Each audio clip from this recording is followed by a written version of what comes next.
wala na, pero siya ay nananatili pa rin. Alright? So, isa din siya sa mga leaders ko rin. At pasalamat ako talaga din dito sa ano na ito, sa leader na ito dahil matatag din ito siya. Alright? So, back to you, Coach Danny. At ikaw nang bahala mag-introduce kay Coach Noemi. Thank you so much. Thank you po, Ma'am Mercy, no? Welcome. Bago natin tawagin, no? Ba't nawala yung camera ko? Nawala yung camera ko po. Nawala, hindi nyo nakikita. Ayan, kala ko Ayan, nawala. okay na. Bago natin tawagin si Ma'am Noemi. Dito sa mga nakikinig po, no? Ano po ang sa loobin niyo? Ano bang pwede niyong maisip? Ano po ay sa narinig natin? Ako po talagang halos mahulog ako dito sa upuan dahil very good news po yung narinig natin. Bakit? Totoo po lahat yon. Yung mga sinabi ni Ma'am Mercy na talagang kuwan po, inaasahan natin at yan po yung mailalabas. At yung pong narinig ninyo, di ba Ma'am Mercy, 19 euro, no? 19 euro. Oo. Oo, At 19 euro. dito po ako natuwa. Bakit po ako natuwa? Wala kayong makikitang company. 'Di ba uso na po ngayon ang company, ma'am, na subscribe? 'Di ba nagsa-subscribe? Oo. Okay. Ngayon sa atin po nung inilabas po ang company ng Crowd1, hindi pa uso yung mga subscription. Tama ba? Oo. Ngayon, hindi pinalabas ni founder na mag-subscribe ka dito sa Crowd1, walang ganon. Pero imagine niyo, ang ini-estimate ko po, lahat po ng mga membro na babalik ay kailangan mag-PIP elements. Tama po ba? Yung nung hindi pa inilabas yung 19, Mm-mm. 19 Mm-mm. euro. Pinag-uusapan po namin ni Coach AD kasi nga sinabi noon na kailangan tayo ay makapag-transfer, di ba, Ma'am Mercy? Mm-mm. Yun ang pagkaintindi ko eh. Kailangan may transfer ang new generation ng C1 company, kailangan nakapa-PIP elements ka na. Yung elements po Mm-mm. package, Oo. NFT elements package, kailangan mo yang gawin. Sabi Oo. ko, bawat isa magbibitaw ng 100 euro 29. 129 o euros. 120 euro. Medyo, Mm. medyo ang iba po nag-react, mabigat, di ba? Parang Mm-mm. naisip ko na katulad din ng ibang company na merong subscription. Di ba? Mm-mm. Parang ganun din. Pero napatunayan ko na hindi sa subscription ang C1 company, kundi binigyan lang tayo ng napakaliit na halaga na may active mo ulit, no? May active mo ulit yung asset mo sa loob ng iyong account. Saan ka ba kakahanap? Business mo 'yan. 'Di ba? Mm-mm. Pag, ma'am, Mm-mm. sa isang tindahan, halimbawa, Mm-mm. ikaw ay nagsarado ng isang taon, 'di ba? Ng tindahan. Magbubukas ka ulit, 'di ba? Gagastos po ulit kayo sa permit, Mm-mm. gagastos ulit kayo ng mga ibang pagkakagastusan, lalabas ulit yung pera para mapatakbo ulit yung inyong tindahan. Ganun talaga yon, business eh. Mm-mm. Ngayon, Mm-mm. dito, naku po, ay wala, magkano lang po yan, ma'am? Wala pang 1,500 pesos. Oo, kasi Makakapag, 19 euros lang eh. makakapagbukas ka na uli ng online business mo sa Mm-mm. Crowdfund. Saan mo pa hanapin? Na ang kayamanan mo nasa loob. Ito po, ma'am, bibigyan natin ng linaw. Sa 900, sa 19 euro, yung kayamanan mo, mabubuksan mo sa 19 euro. Di ba? May pag-asang makuha mo yung C1 rewards at loyalty points. Mm-mm. Wala pang 1,500 pesos yan, sa totoo lang. Di ba? Mabubuksan mo na yung account mo, pasok ka doon ulit sa yung business ng Crowdfund. Pwede mo Parang nang, 1,000 pesos lang, Coach Danny. yes. More than Ah, 1,000 pesos. Samantala tayo, ma'am, nagagastos tayo sa internet, kung ano-ano yung Mm-mm. mga pinagkakagastusan. Eh ito, nakikita nyo yung nasa likod ko, malinaw na malinaw, kasing linaw ng araw. Yung Crowd1 rewards na yan, ipapalit ng C1 token. Ang C1 token natin ay yan ang magte-trending. Yung C1 token natin, yan Yes. ang Oo. pag-uusapan. Mm-mm. Kasi yan po yung magiging sentro na Mm-mm. motor, pinakamotor Oo. na makina ng ating company. True. At Alam, Coach Danny, ito pa pala. Nang dahil sa nangyayari sa company natin ngayon, maraming mga leaders na alam mo na, nagtumalon sa ibang bakod. Marami na nasa senior president yung mga rank nila, senior president, alam nyo ba, bumalik sila. Wow. Bumalik sila. O yeah, bumalik sila. And then, meron akong na-meet na yung isa sa mga senior presidents din from Kenya. Hmm? Nakita ko siya, sabi ko, oh, how are you? Sabi niya, oh, I'm doing great. Sabi ko, great that you are here. Ang sabi niya sa akin, no, I am here to clear myself and I just want to come back. Ganon talaga ang sabi niya. Kasi wala silang nakitang company na kagaya talaga sa C1. Naku. Dahil yung mga promise lang naman doon sa kanila ay hindi naman natutupad. Diba? Kaya ngayon, ang daming bumabalik na mga leaders na talaga sa company natin. Pero napakabait pa rin ng founder natin, di ba? Kasi tinatanggap pa rin niya. Tinatanggap niya yung mga bumabalik. Maliban na lang kung wala talagang ginawang matinding violation sa company. Yun ang tinatanggap talaga ni founder. Pero pag matindi ang ginawa mong violation sa company, na sobra talagang paninira ang ginawa mo, hindi ka talaga niya tatanggapin. Kasi din syempre kino-qualify din nila kung sino talaga yung pwede pa nilang tanggapin. Ang ko naman po ma'am, ang pagkakilala namin ni Coach AD sa Crowd One, sa company natin, lalo na kay founder, yan po ay nagbibigay ng konsiderasyon at saka Mm-mm. yung unawa sa mga membro. Ibig sabihin Mm-mm. ay lagi siyang tayo ay pinapababuran. Hindi Oo. ah, dito lang namin nakita sa company na ito kay founder na hindi siya gamahan. Hindi ba siya sakim na Oo. founder? Totoo. Hindi iwa kung bakit ganun po yung paniniwala namin mula sa Paul. Hindi kasi sa dami na po ng aming mga company na pasukan, pero sa lahat ng aming napasukang company, founder, pag-uusapan ng founder, pinakaiba po si Sir Mm-mm. Jonas. Totoo. Oo. Bakit ganun po yung hindi namin alam kung bakit ganyan talagang tingin namin sa tao na yan, si founder. May Dahil, puso kasi siya eh. yes, imagine niyo, tingnan niyo, number one po, siya po ay very humble na tao. True. Mulat sa Paul, maraming umaatak, maraming gustong sumira, pero hindi po siya nalaban. Hindi niyo makikitaan niya ng kwan po sa harapan ng camera. Di ba? Pag Oo. nagsasalita. Hindi siya bad emotional. Di ba? Yung emotional niya, love. Yung iniisip niya ay maraming tao ang aasa sa kanya. Malaki ang company niya. Maganda yung natuklasan niya. Pero pilit po siyang binabagsak. Nako nyo? Talagang minamaliit po siya ng karamihan. Minamaliit po siya ng karamihang mga kahit naman nasa loob. Pero kami, iba po ang nakita namin sa kanya. At saan kayo naman makakakita ng founder na hindi nawala? Di ba? Hindi po nawala. Hindi siya nagtago. Isang, Yes. Oo. di ba? Very Nag-crisis. transparent siya. Nagkaroon ng problema ng pagsubok ang company. Kailanman hindi mo nabalita ang tumakas, nanago, hindi na makausap. Saan ka nakakita ng company na ganun? Wala. Ito lang. Pero dumaan ang problema. May mga problema dito. At ito pa ang idadagdag ko. Sa sobra po talagang grabe ang ginawa ni founder. Alam niyo ba marami po ang kumuha ng abogado. Maraming kumuha po ng attorney. Sampahan po at ireklamo si founder ang crowd one. Wala hong nanalo. Alam niyo ba 'yon, Ma'am?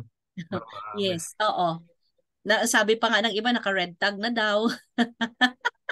Naka-red tag na daw Alam talaga. niyo, Okay. alam niyo ba sa standard po ng European standard ng kwan po ng batas. Taga Europa po 'yan eh. Kami po ay 26 years na. Alam ko po ang parliament European yung batas dito. Hindi ka pwedeng gumawa ng company nang hindi ka approve ng European Parliament, 'di ba? Dahil yan ay maraming malalakas na bansa na hindi pwedeng hindi ka magpakatotoo diyan. Imagine Totoo. niyo, si founder hindi kailanman natakot, hindi man lang siya nagbago sa mga banta ng mga karamihan. Ang karamihan po nagreklamo, ibig sabihin kumuha ng attorney. Talagang kinuha po siya, sinubukan po siya. Sinubukan. Pero pag ginamit po ang dashboard, doon sila yari. Yung dashboard po natin, yung ating hinahawakang account, Mm-mm. doon sila umiiyak. Walang kasinungalingan, hindi ho nagsisinungaling, walang itinago ang company doon sa dashboard natin. Lahat na doon ho lahat yung rules and regulation, yung terms and condition ng company, kung ano yung anong meron sa loob. Wala kayong masasabi doon na kayo ninakawan. Pag sinabi, halimbawa, sinabi nyo, ay ako ninakawan ng crowd 1, ako ay niloko. Pag binuksan po yung dashboard, lalabas na kayo po ay mangmang, hindi nakakaunawa sa iyong pinasukan. Loko nyo po? Kasi natalahan po lahat doon. Yung po yung mga leaders na nagreklamo, nagulat sila na kahit anong gawin nila hindi mailusot, hindi nila hindi hindi maikuan yung dashboard natin. Imagine niyo.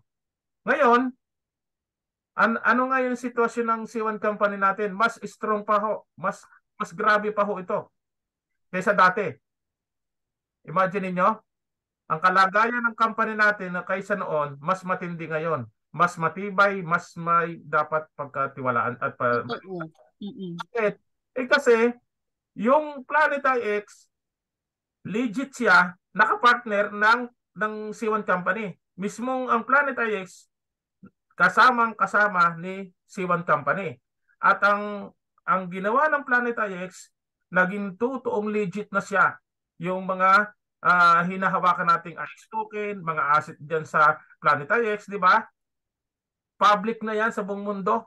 Pwede mo siyang gawin, hawakan, pwede mo siyang ipalit sa totoong pera. At ang hahawak dito sa C1 token ay the same.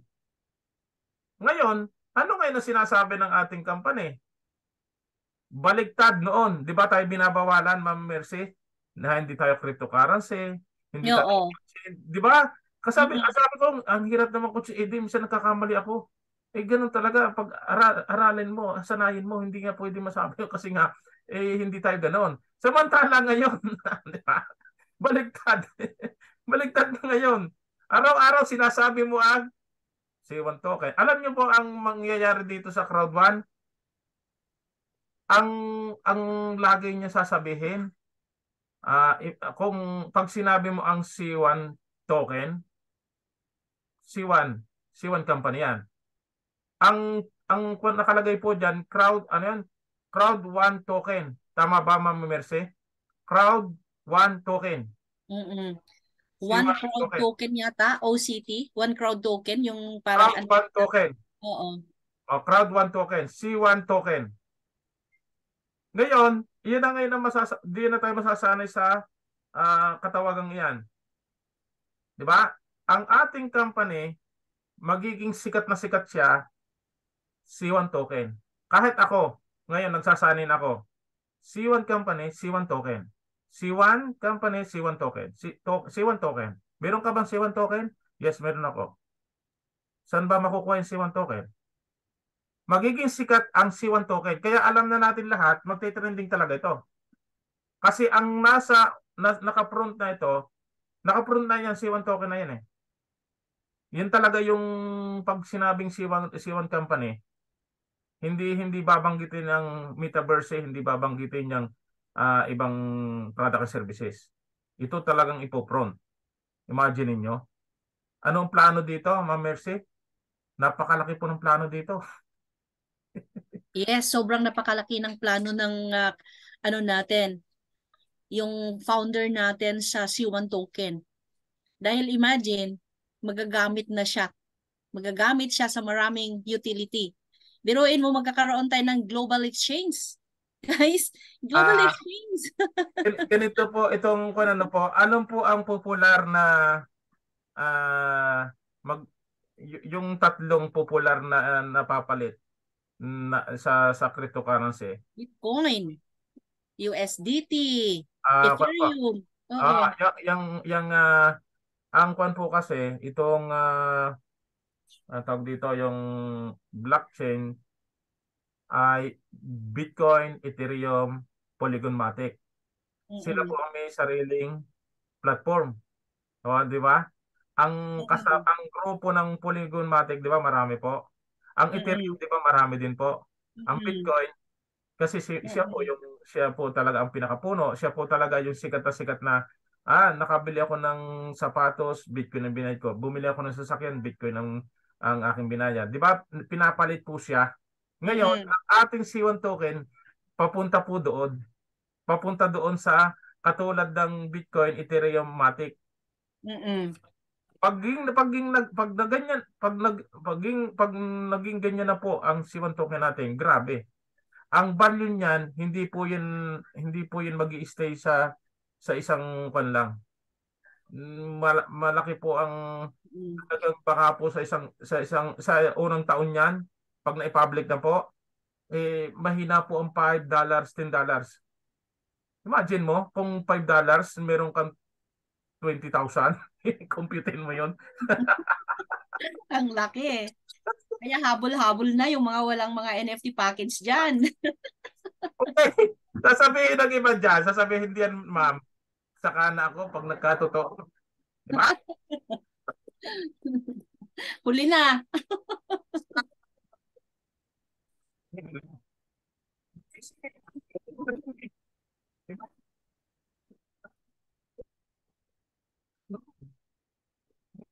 Wala yung sounds mo bro, nawala. Na-mute Nawala ka yung sounds. yata.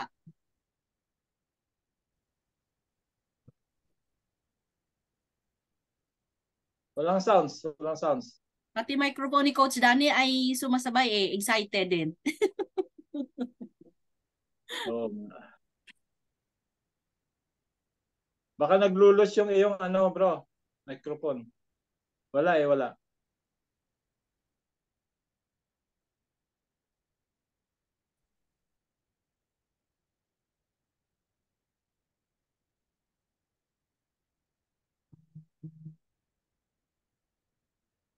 Kaya totoo, once na um, may value na ang ating ang ating C1 token, yung sabi ni Coach Danny, $3 or $5.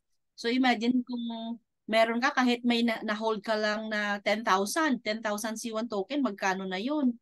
Oh, mas lalo na ilan ang token nila ni Coach Danny, ilan ang token ni Coach Eddie, ang dami, di ba? Kasi mga fifth element yan sila.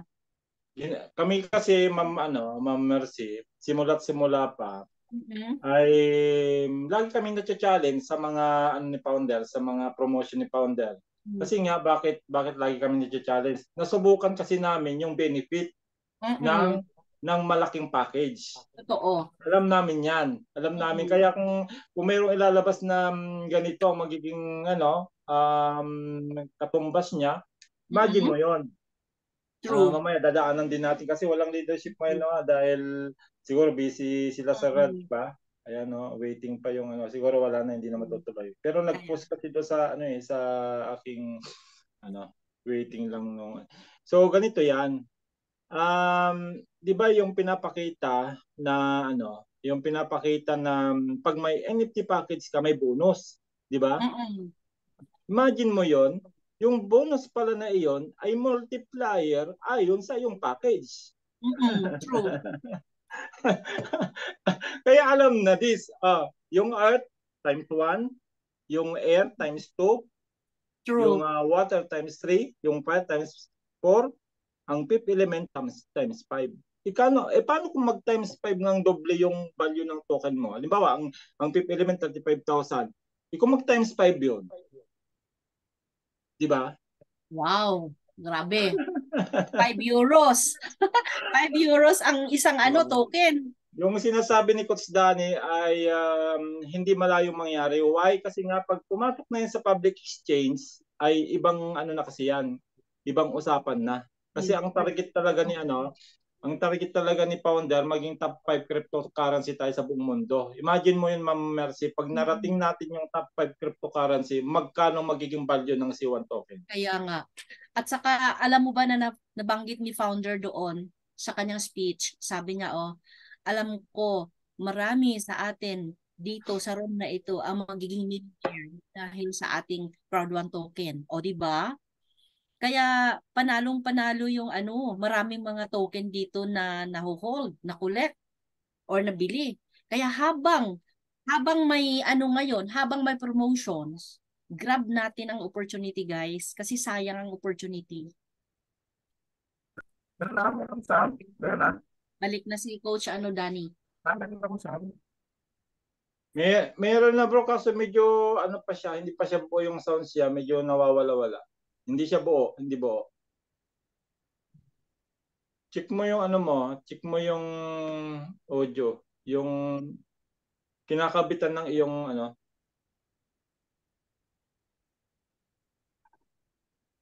Siguro habang inaayos ni Coach Danny yung ating Pakinggan natin si Coach Danny. Coach Noemi. Wait lang babagoy natin yung yung record natin.